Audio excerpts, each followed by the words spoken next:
Hello, everybody. Welcome. Thank you for taking some time to spend together, exploring and wondering about some of the secret, hidden features of our experience and our humanity that are easily occluded by language, concepts, and ideas that we pick up from our parents and societies, peers, and cultures.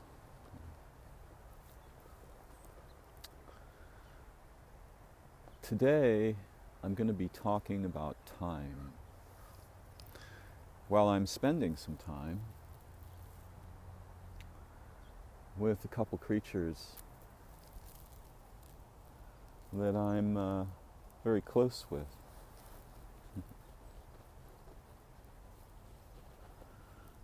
A couple of scrub jays.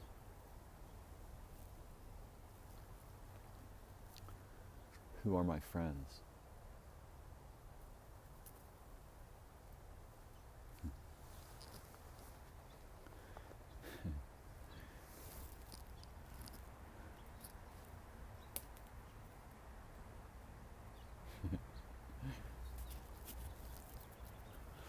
They'll be with us throughout the recording, even though you may not notice. I have an escort, and it is good. I think the word in Blackfoot that resembles the idea of goodness is iksokapi. One of the few Blackfoot phrases that I've learned that I very much enjoy saying because it's so unlike English is iksokapi kitochtos. Rough translation of which is, it's good to hear you, good to hear your voice. And that kitoktos word, which I'm probably slightly mispronouncing, it's reminiscent of the sounds of speaking.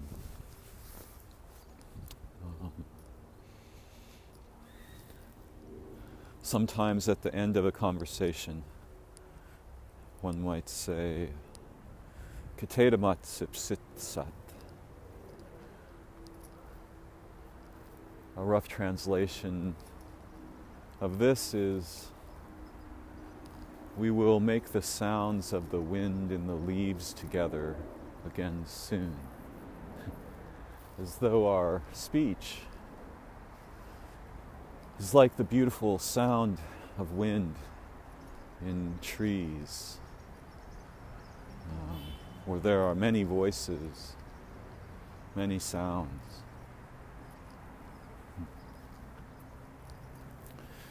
So the other night,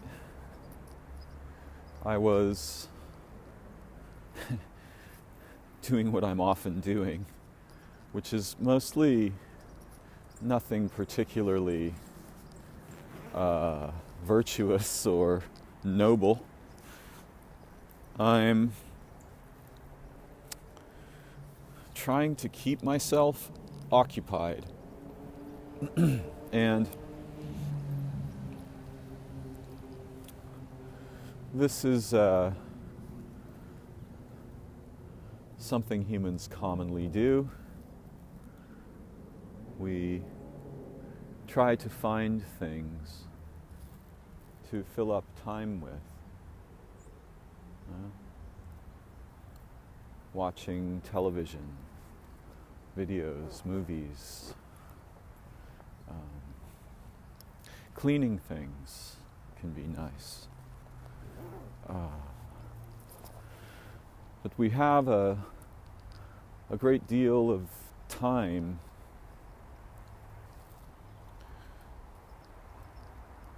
where we are not obligated to be doing something other than what we wish or choose.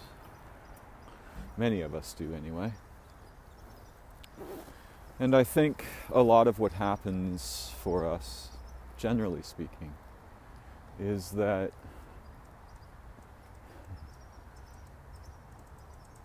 having to constantly be involved in behaviors, processes, and activities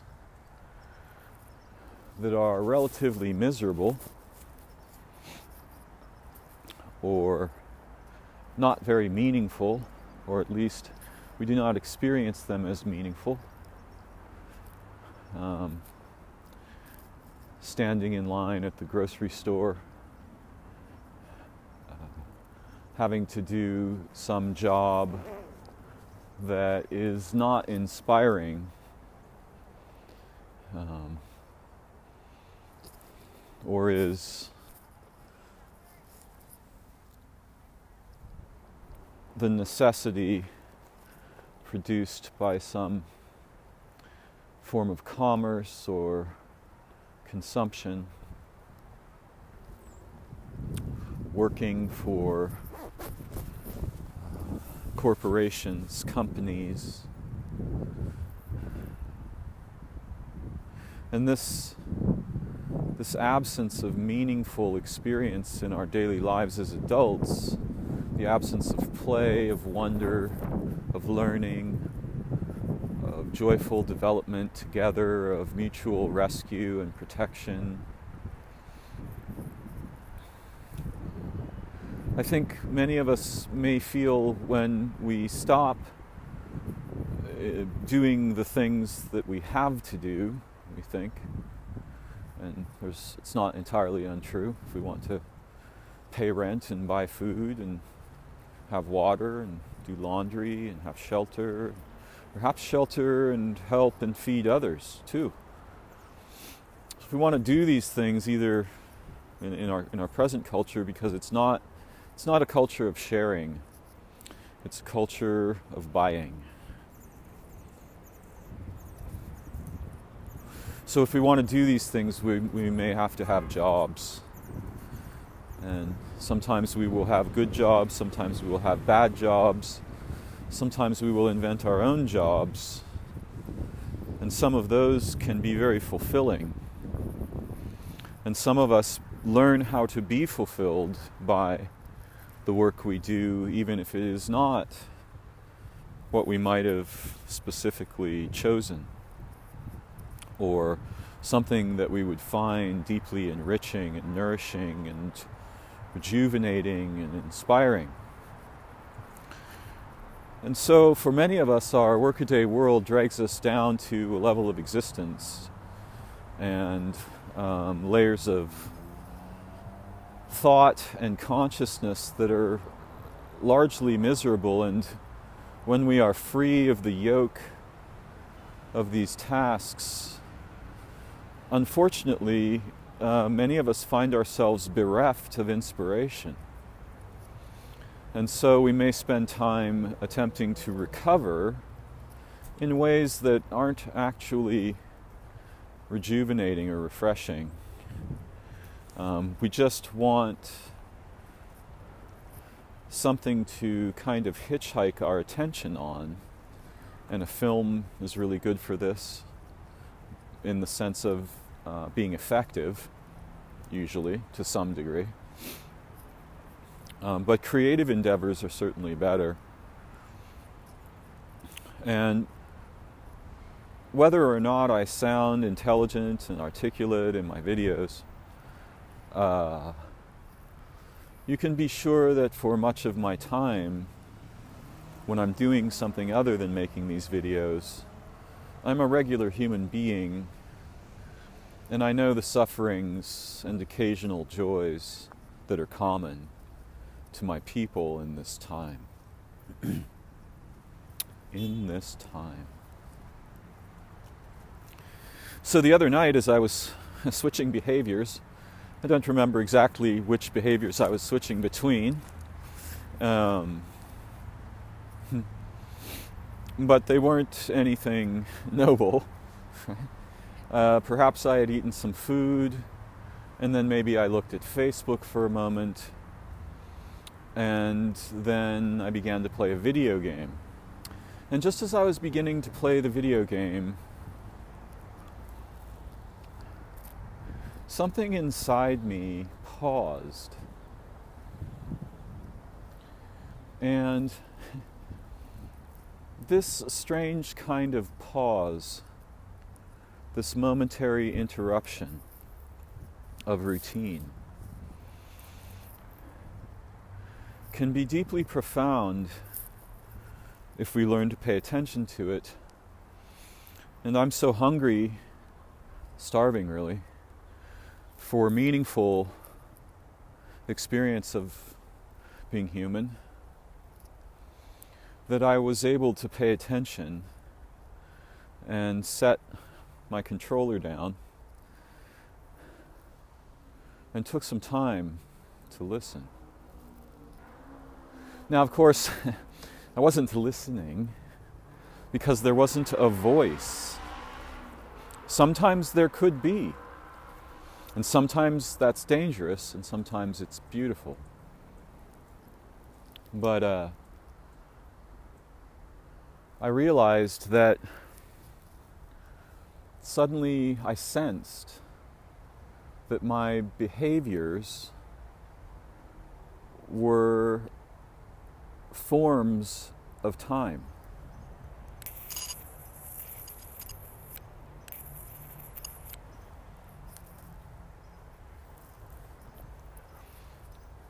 That my behaviors changed not merely the durations and pace and rhythms and cadences, the music of my experience,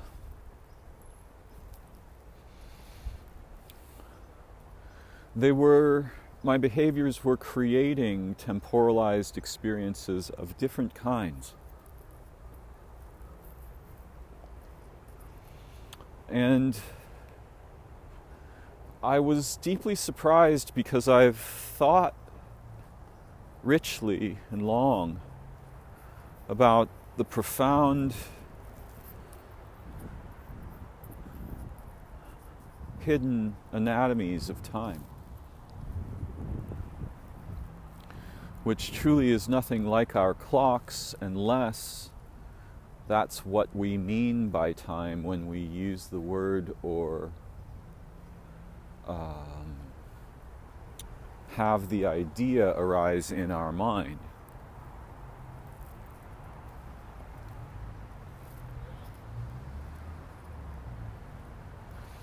So I was very surprised, and I think this discovery is rich. Now, I've long understood something peculiar about time, although it's too easy to have a conceptual understanding of this matter and lack the embodied access to the opportunities that such a perspective might otherwise provide for experiences that take us deep into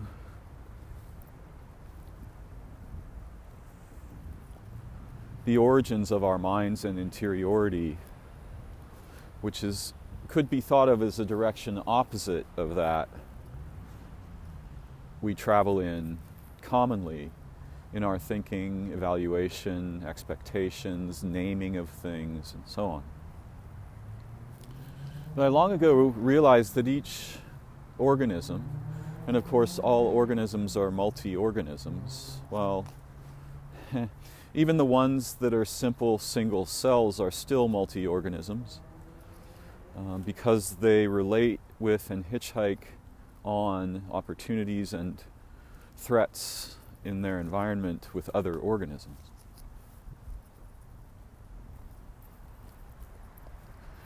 Now, this hitchhiking thing is really important for living beings. All the living beings here hitchhike on the sun. Anywhere we can acquire some resources with little or no effort, there's a natural gradient there that all of life is profoundly, almost magically sensitive to.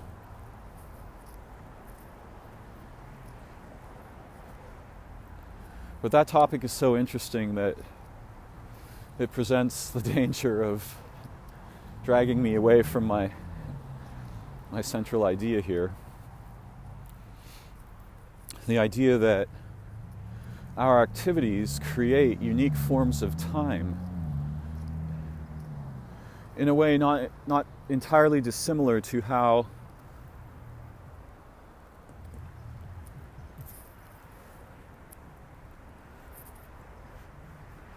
the desire to learn and express and explore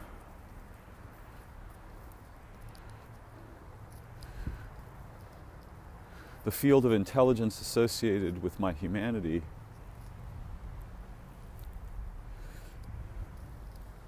creates something not tangible except in my speaking. So you can hear in my speaking.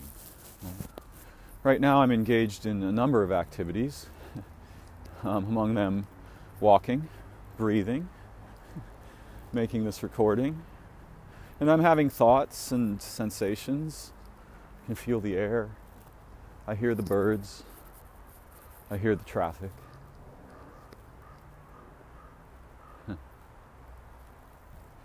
So you'll notice that there's a pace to my speaking, and there's music in my speaking. This is something I'm very sensitive to, the music of voices. Much like I'm sensitive to body language, because these are older, richer, they have more dimensions of meaning. They can carry and convey and transfer different kinds of meaning than mere words can.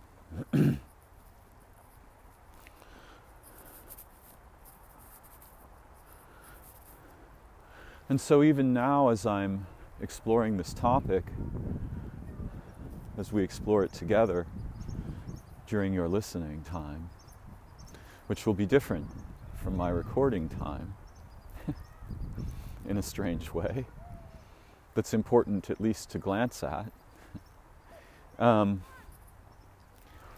creating forms of time. And we're all familiar with the seemingly peculiar. I mean, what renders this peculiar? I recently have seen many articles claiming that researchers have been astonished to discover that specific animals are capable of tasks, behaviors, that for some reason the researchers and some others have come to believe are unique to human beings. Over and over again, the researchers are astonished. Apparently, if we're to believe these headlines, which I really think we shouldn't, most headlines are, these days, traps for our intelligence. They cater to our fears and biases rather than lifting us beyond them, which would certainly be a more noble endeavor. Now, out in the garden right now, I'm looking at a tree, and there are bright red buds at the end of every bare branch. The tree is making budding time. And that's not the only kind of time it's making, but each of the organisms is an embodiment of unique features of temporality, locally, relationally, perhaps universally. And this is a staggering thing to discover, and it's endlessly deep. It's infinitely deep. One cannot exhaust the potential for learning, wonder, and otherwise unavailable opportunities that this perspective grants us the capacity to consider in our minds. Now, of course, we don't merely consider it in our minds.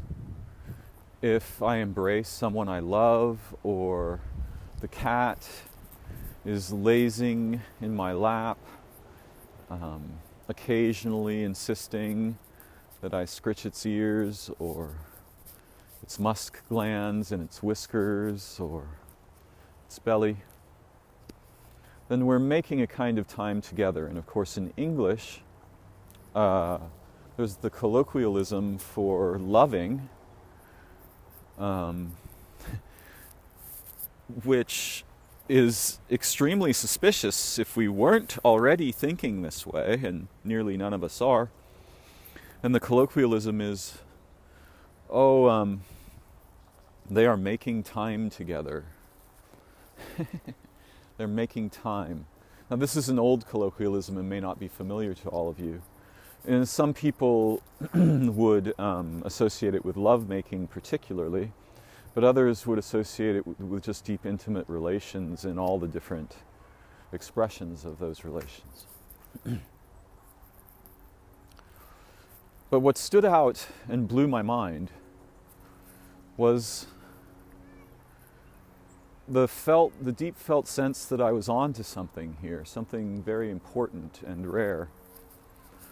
And as I began to chase the little light of insight a bit, I was astonished to see that our behaviors, our habits, our schedules, these are forms of time making.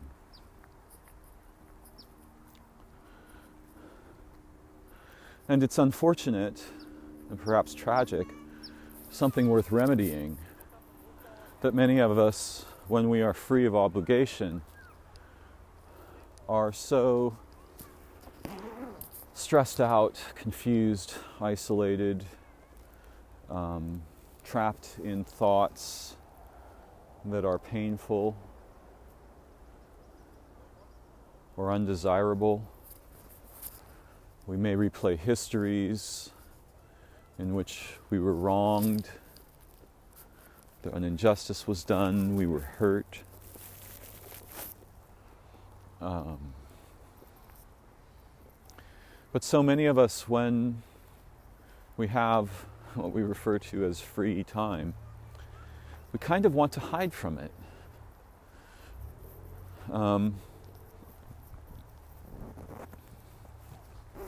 there's all kinds of ways of doing that. And I suppose that when we're engaged in hiding from it,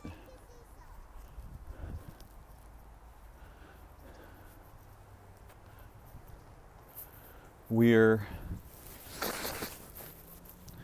doing something that's being done all around us all the time, so it's not too surprising that we might go along with that.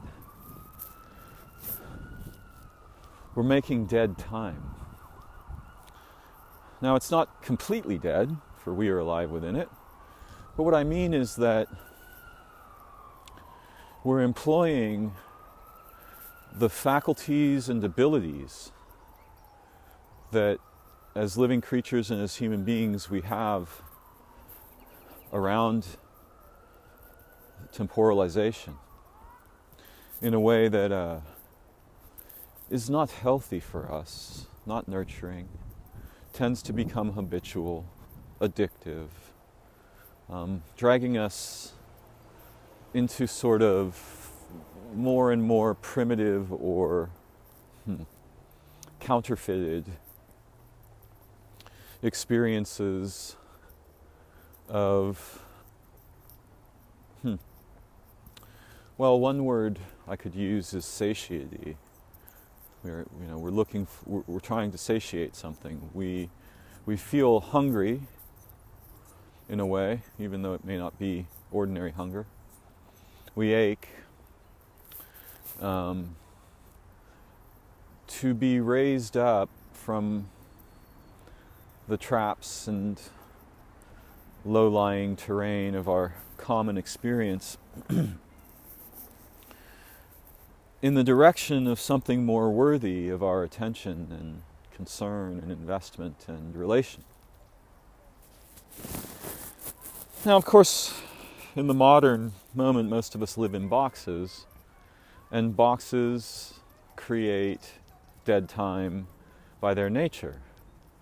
Because in boxes, with few exceptions, if we have pets, maybe if we have some plants, but in boxes, nothing is moving. And so the form of time, the forms of time that are available in a box are profoundly limited.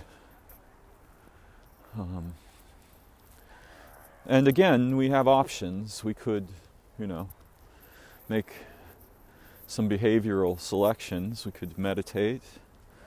We could create music. We could dance. We could bathe. We could make food. We could clean. We could watch something.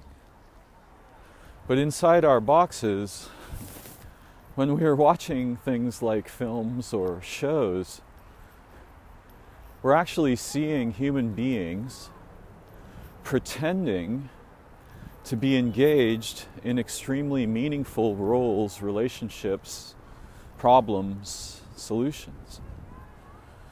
And so it's as if we're being fed the opposite of what we need, however closely that opposite mimics what we're actually hungry for, what we deeply desire.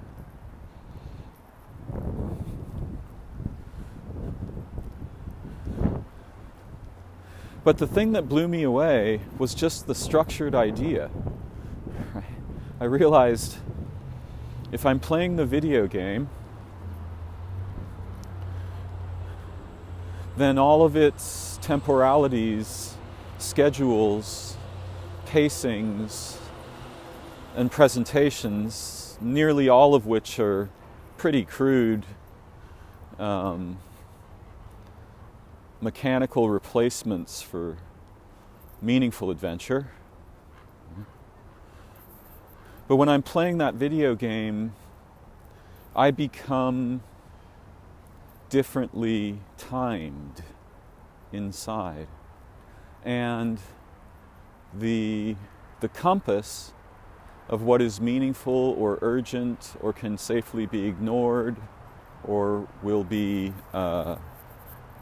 valuable shifts completely into an imaginary array of a library, really, of little transactions inside machines displayed on a screen that is the only thing moving inside my box, these images. And of course, they're not actually moving. What they're doing is far weirder than movement.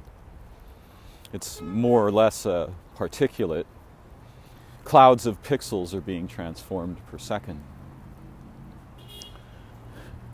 And when we look at human culture, or even the sound of this traffic around me, one of the things we can see is that moderns have found all kinds of ways to skip over the possibilities of meaningful engagement, roles, embodiment, and have replaced these with transactions. Now, our computers, what we consider powerful in terms of computation, is the capacity to crush time, right? To take something that would take 1 million humans 10 years to do, we can have a machine do this in seconds or less. our cars, collapse the ordinary temporalities of travel, their rhythms and paces, the adventure of travel, into a box-like thing on wheels, where we can get it done faster. But getting it done faster doesn't mean we didn't change what it was. And by getting it done faster, this travel, we're changing what our minds can be and become. Each time we repeat this behavior. And so it is with all of our behaviors. The time I spend bathing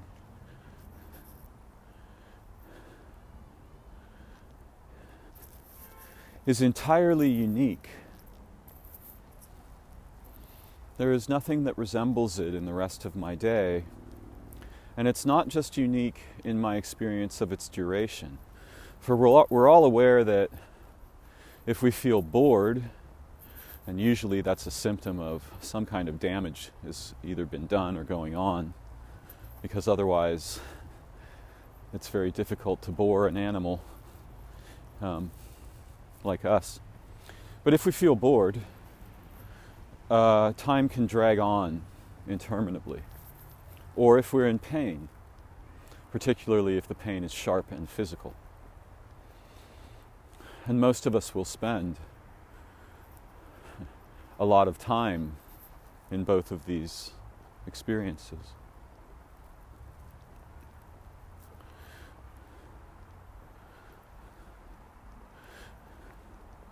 One way to understand boredom is the lack of felt access to meaningful behaviors and temporalizations. But I'm still having trouble communicating my core concern here. Let's see if I can encapsulate it in some words.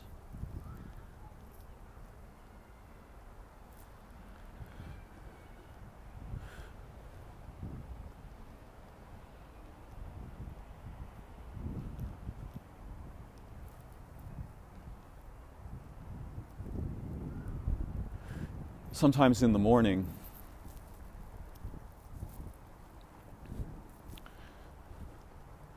I get up early and go to a special place, and there I meet with some very beautiful people, a small group, mostly men, and we do Tai Chi. And when we are doing this together, our experience of ourselves, the universe, time, all of this changes. And it's not merely the duration that changes, it's the character. It's the fruit inside time. Right? And that fruit can be profoundly nourishing, healing, liberating, or it can be kind of blah, or it can actually be harming us. And all of our activities are ways of making different modes of time. A walk in the morning is a profoundly different thing from getting on the bus to go to my job. And all of the temporalizations that will happen throughout the day in my job until I get on the bus again and come home. And after that kind of stress, I may feel really bereft inside. I may feel a kind of inner poverty, an aching lack, a void that isn't good. And I want to bring something into that gives relief or is nourishing. And of course, I may have a meal, right, when I get home. But even this, in our modern circumstances, can become a chore or just another thing that we have to get done. Right? A job. And when if for example, I look at Facebook, say for 30 minutes. When I was more creative, I nearly never looked at Facebook. I only used it to write. So I would only go there when I was sort of burning with an inspiration that I wanted to explore or record or assert. And so I never doom scrolled. But these days are different for me. My mind is different. And so I sometimes do scroll through the news feed. And while I'm doing that, my experience of time flattens. And that flat experience is uninhabitable. Generally, we enjoy things that have an adventurous relationship with the dimensions of time so that we can be liberated from the minute-to-minute tracking of, when is my lunch break? When do I sleep? When do I bathe? When do I eat? When do I have to do these 17 tasks that are on my list? So when I'm looking at Facebook, there's a kind of flattening of the dimensionality of time. And there's also a pace, right? The pace at which I encounter and determine whether this post by someone is interesting and if or not, and why, and if I feel triggered by it, or if something about it inspires me. And one of the great dangers is to put the critical faculties, the judges, the evaluators, in charge of our waking consciousness. That makes flat time. It's too easy excuse me, for us in general, and particularly if we're sharp, if we have a sharp intellect, it's too easy to wander around finding out what's bad or wrong with things. And that's a miserable mode of time. Generally, it has no effect, or actually, it has no positive effect on the things that concern us. Rather, it funds the strange processes in our society and culture that feed on killing the spirit of time in our experience. Flattening it, representing it, chopping it up, serving it back to us in ever less nourishing forms and portions. But this is not our nature. This is our vulnerability. And the vulnerability emerges in part from our enmeshment in modern ideas, contexts, machines, jobs, war, what we call medicine. And the strange and very often very superficial role-playing behaviors that humans, well, many humans, are compelled by. And of course, money is part of that problem. Money's an aspect of that trouble. Right? We've all heard the confusing and problematical colloquialism that time is money.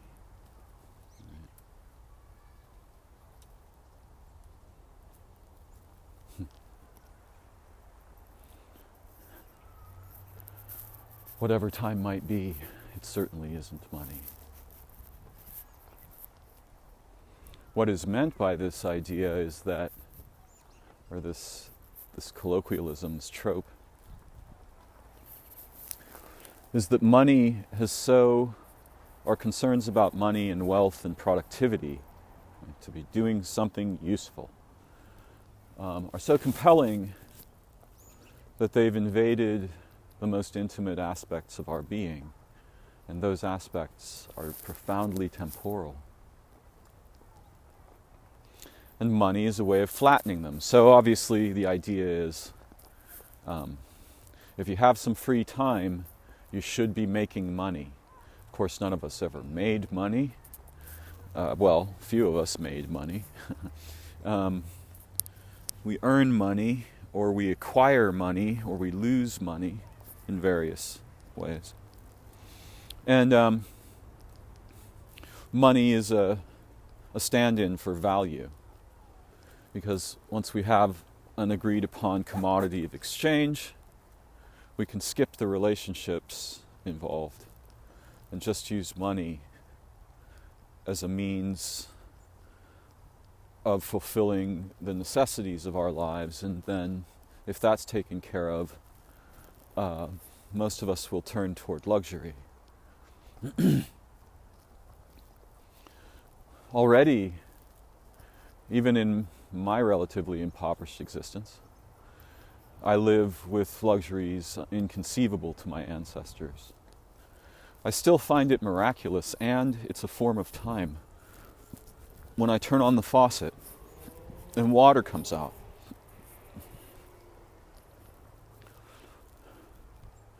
Somewhere,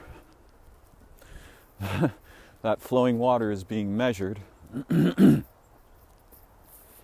someone's being charged money, metrically, according to the flow of water or the flow of electricity.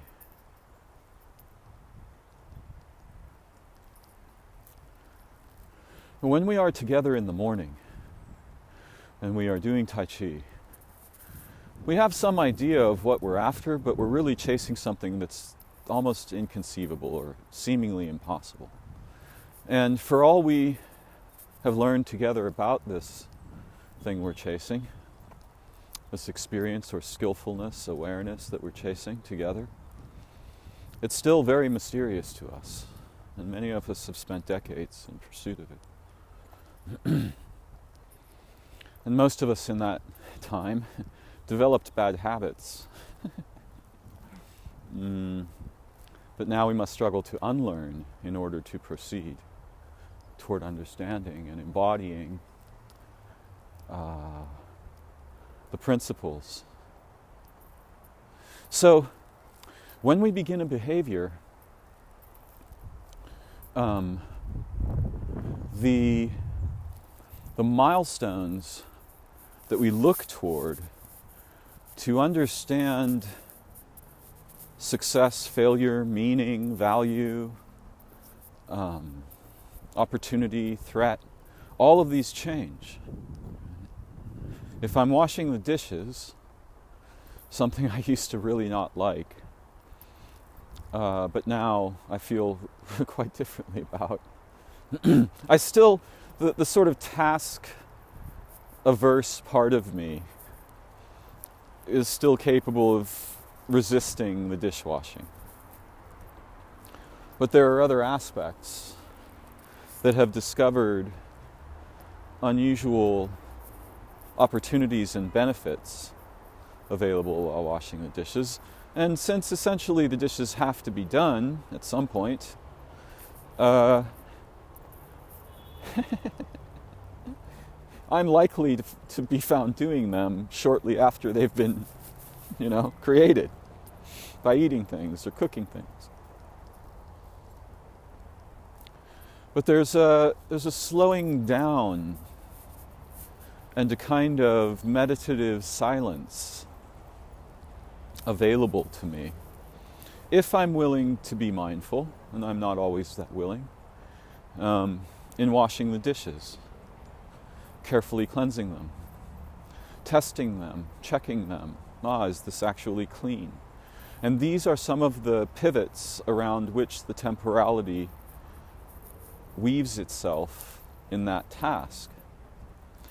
Now, another example is when I go for a walk, there's some point in my walk, obviously I may have a destination in mind, or I may be repeating a habit, and I'll be differently mindful and mindful in different ways in each walk. But when I go for a walk, there's a point somewhere in the walk I eventually noticed where I realize that I'm now, let's see. In the beginning of the walk, I am departing my ordinary box and circumstances, and so there's the opportunity for adventure, unknowns, novelty. And by the time I get to about my walk's midpoint and I find that I'm now engaged in traversing the route home, departing on the walk is a different kind of time than returning on the walk. And like a child who's been told that they have to go to bed in half an hour, I find myself feeling sometimes disappointed and less able to be mindful on the return journey, because I recognize that I'm going back to that box. I'm going back to the place where, unless I can bring it to life within me, time is mostly dead.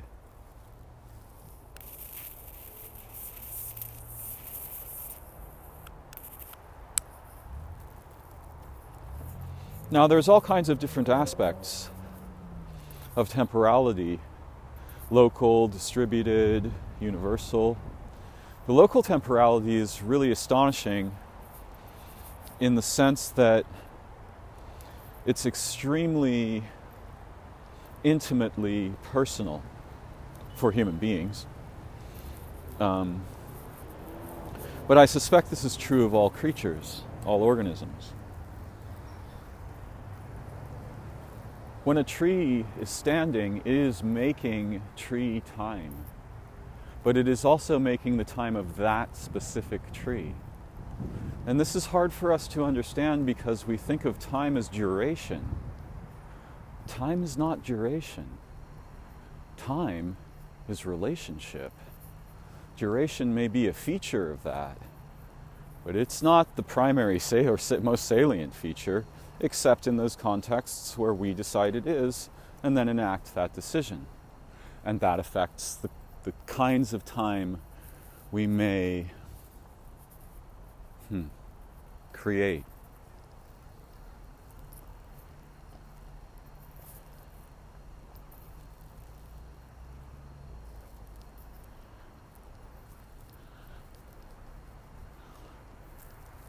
Many people have addictions. Most of us have some. Some of us have very terrible addictions.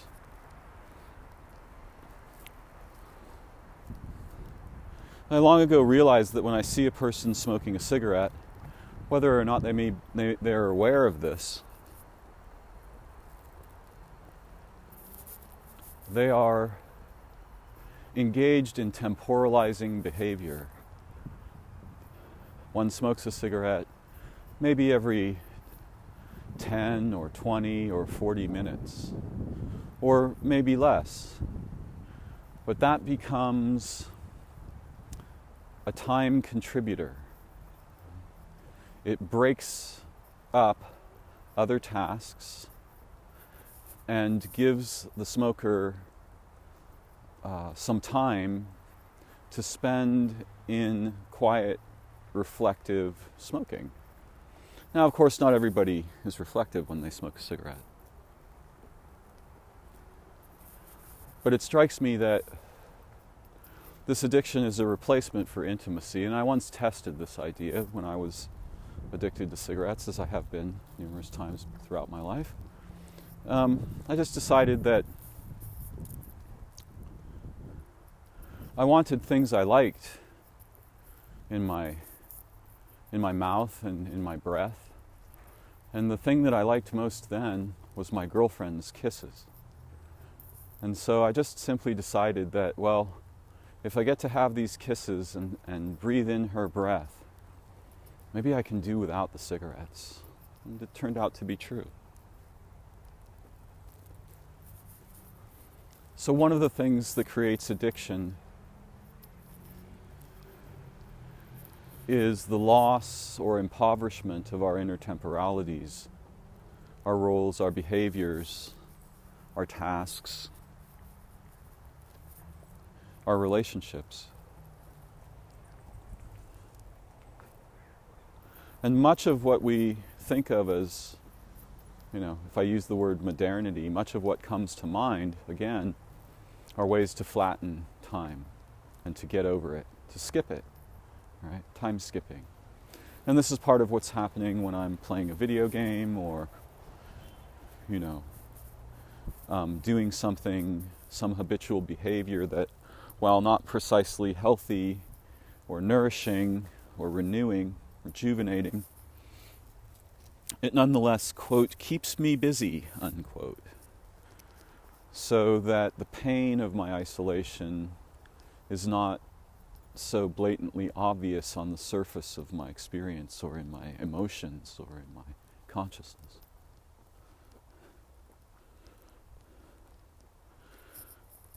Now clearly, once we see this, we begin to notice, we can evaluate the different kinds of temporalities and the pivots they orbit and weave with, and whether we're experiencing something more like a loss or a flattening of time and relation and role and dimensionality and meaning, the character of meaning, or whether it's nourishing and feels good in a way we can deeply trust.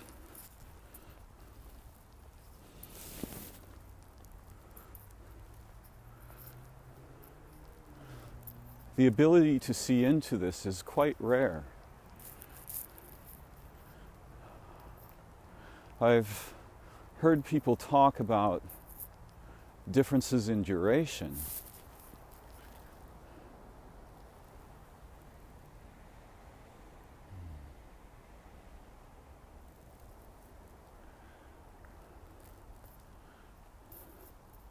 But rarely has anyone had anything to say.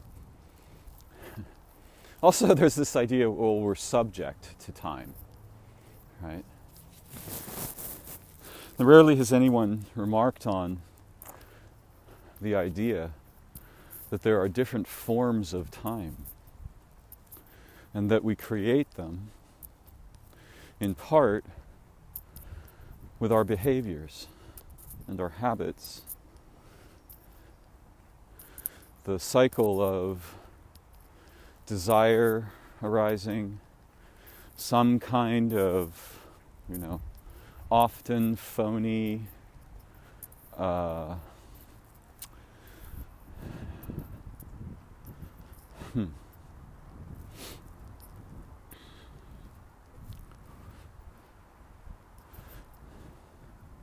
some kind of often unfulfilling response or behavior to our felt sense of desire, which may or may not be conscious. Right? My body's hungry long before I become conscious that I'm hungry. By the time I become conscious that I'm hungry, I'm extremely hungry. And my body would get really unhappy really quickly if every time I was hungry I fed it paper or images or pretend food. When my body's hungry, it wants actual nourishment, and when our soul is aching for some kind of meaningful experience and the making of experience, meaningful formation of experience. Oh, there's the kestrel and the hummingbirds going crazy, along with the motorcycles. And each of these are forms of time. The motorcycle fills time with noise, painful to all living beings. The sound of the wings of the kestrel is so slight as to be nearly spiritual. Time for the hummingbird is a radically different thing than time for the elephant. One of the longest lived mammals on Earth. But it's not merely different in duration, even though that difference in duration is an opportunity. Because now, and the difference in form is also an opportunity. It's an opportunity for sharing across the between of beings in the relational dimensions that we can invent and create.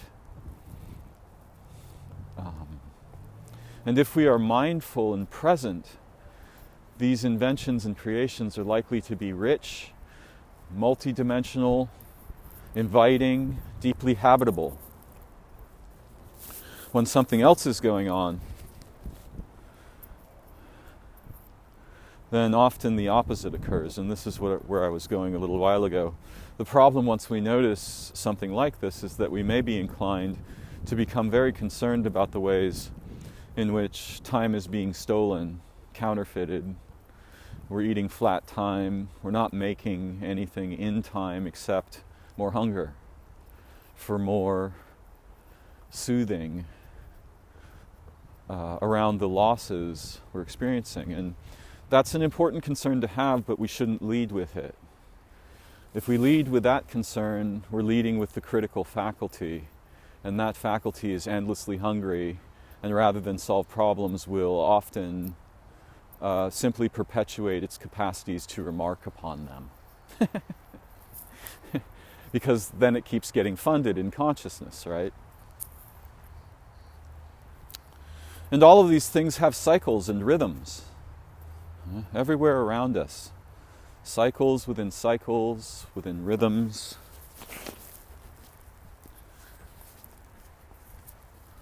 When I'm in the garden and I'm listening to the birds,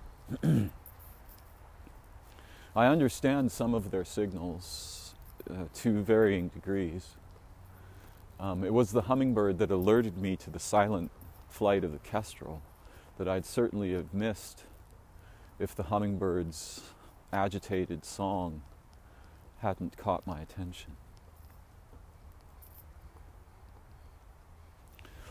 And unfortunately for us moderns, many of our experiences in the contexts within and outside of our boxes are filled with agitating time thieves, zeitstorers, things that wreck the harmonies that our minds and souls and bodies depend upon for their health and joy and renewal.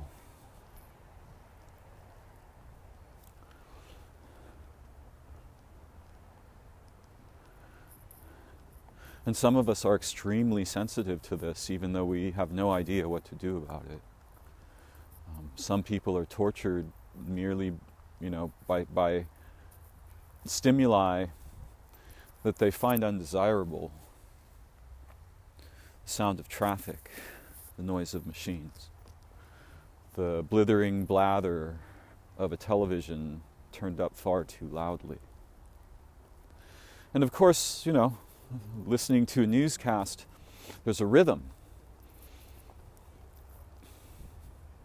In Ohio today, 4 people were found having found themselves finding things they were finding.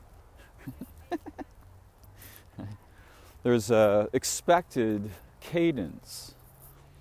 There's a specific music to newscasting that we're vulnerable to, partly because we're suggestible and partly because rhythms compel us in very deep ways. We hitchhike on them. But in our culture, something weirder happens. Non-living rhythms hitchhike on us. And one of my favorite analogies here is that if you saw someone carrying a car down the street on their back, stopping at stoplights, making turn signals, you'd realize something's gone terribly wrong here. Now, of course, some of us will, the moment we see a car at all, we'll realize something's gone terribly wrong here. And because it's sort of a time-killing machine, as most of our machines are. Think of the refrigerator, right?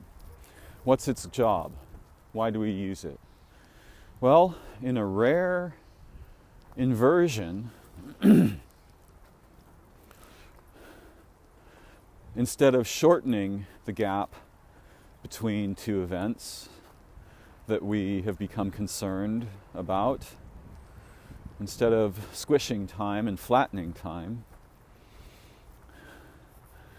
the refrigerator extends it. It extends the viability of the foods we put within it, which otherwise would expire much more quickly. And we have rhythms, each of us different, around relating with the refrigerator. When do we put things in? When do we take things out? When do we clean it? When do we look for things that are no longer food and have become, conceptually anyway, compost or garbage?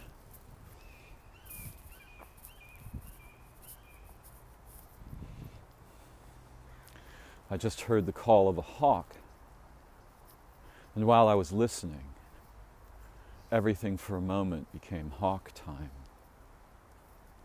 And I was connected to the temporality of the hawk across the between of the atmosphere through the sense of hearing.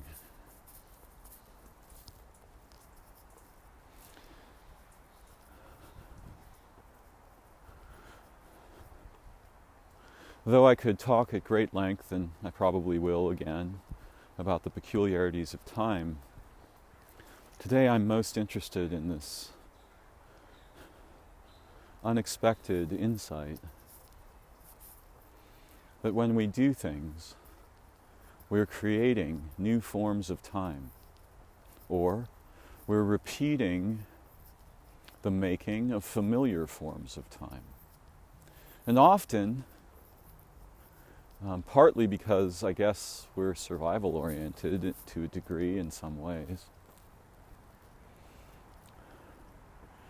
we can understand how the traps we're stuck in got established. They got established because predictability is associated with safety. But this is a problem with our language because there are different kinds of safety. To live trapped in a box one's entire life, safe from most threats, is not much of a life. And at the conclusion of that experience, should we look back, we may find, what was I doing in this box? Because adventure and meaningful engagement, participation, these are a form of safety. They just don't partake of the ordinary predictability that the insides of our boxes do.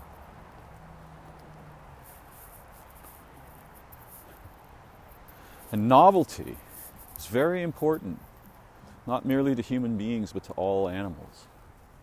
Nature is a swarm with novelty, living novelty. And we need it. Just as we need adventure, meaningful roles, good companions, our dreaming experience, wonder, unexpected learning.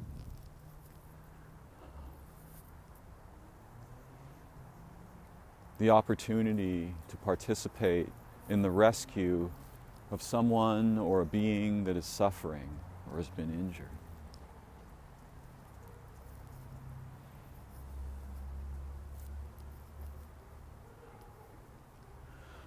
Again, I want to emphasize that this perspective can collapse into polarity. Oh, these are good things to do, these are good forms of time to make, These are bad forms of time to make. These aren't good forms. And that's okay, but we need something deeper than that. And unfortunately, we can't necessarily just produce it at will. Having the knowledge doesn't mean we will have the necessary inspiration, desire, right, to where we can and where there's opportunity to shift away from the culturally emphasized offerings of dead time toward the soulful and mysterious possibilities of making living time together rich, meaningful, noble, and true. And it's this aspect, the aspect that is oriented and desires, is hungry for this, that's more trustworthy than the critical one. The one that leads us into beauty, adventure, learning, and mutual concern.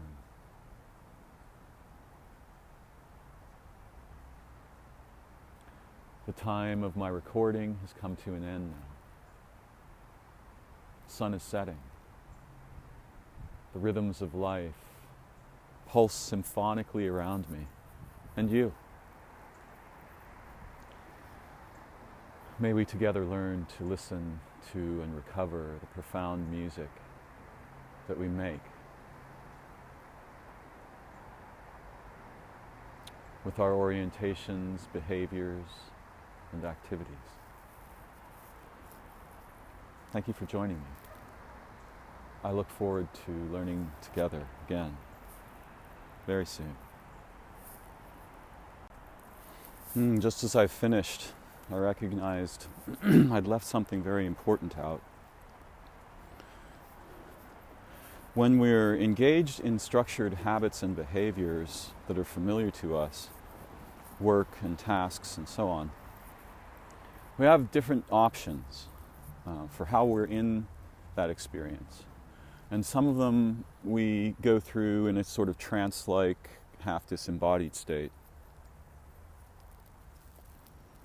But when our lives depend on what we're doing, and there are many situations in which this occurs, when I have to cut some food that is difficult or dangerous to cut, if I am trying to balance on a very thin surface while walking, or if I have suddenly encountered in nature some anomaly that has broken through the layered structure of my ordinary mind, and I come awake. In these situations and situations like them, we have the capacity for what I'll refer to as active sensing. And this is a radically different thing from iterating some task or behavior we're familiar with. If I discover, after mopping my floor, that it's extremely slippery, I will have to be unusually aware in order to cross it safely, or even not to mess it up.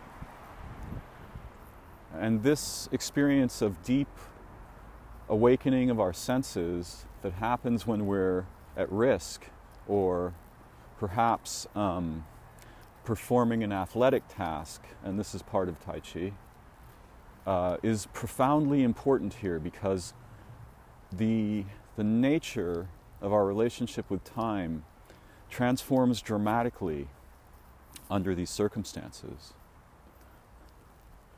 The first time I kiss someone that I'm profoundly enchanted with, the universe disappears. My ordinary thought is gone. The whole library of flat time suddenly transforms into beauty.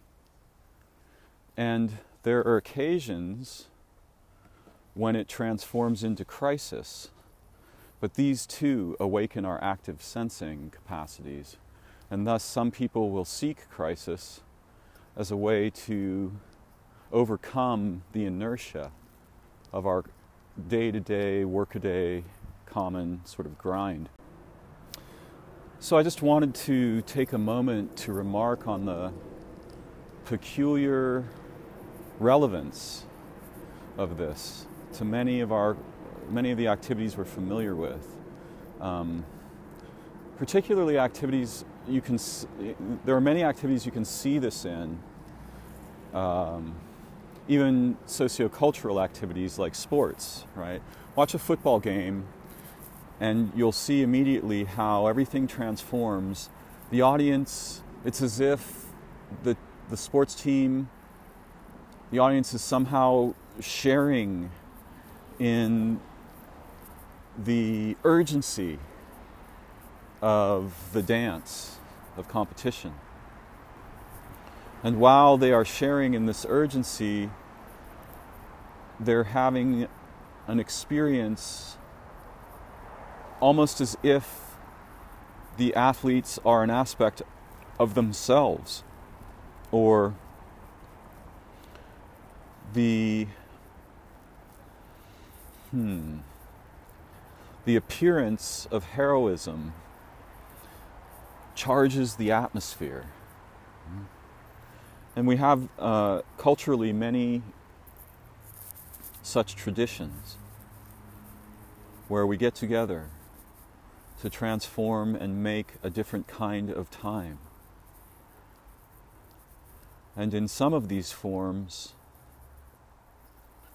the context is narrow enough, its rules are narrow enough, that to achieve excellence within them is profoundly exciting, astonishing, unexpected. You can see that just in the example of a football game, how many of the features of what I've been discussing today have been captured, represented, and literally represented to us in a way that allows us, what is the word? A kind of proxied participation in the event.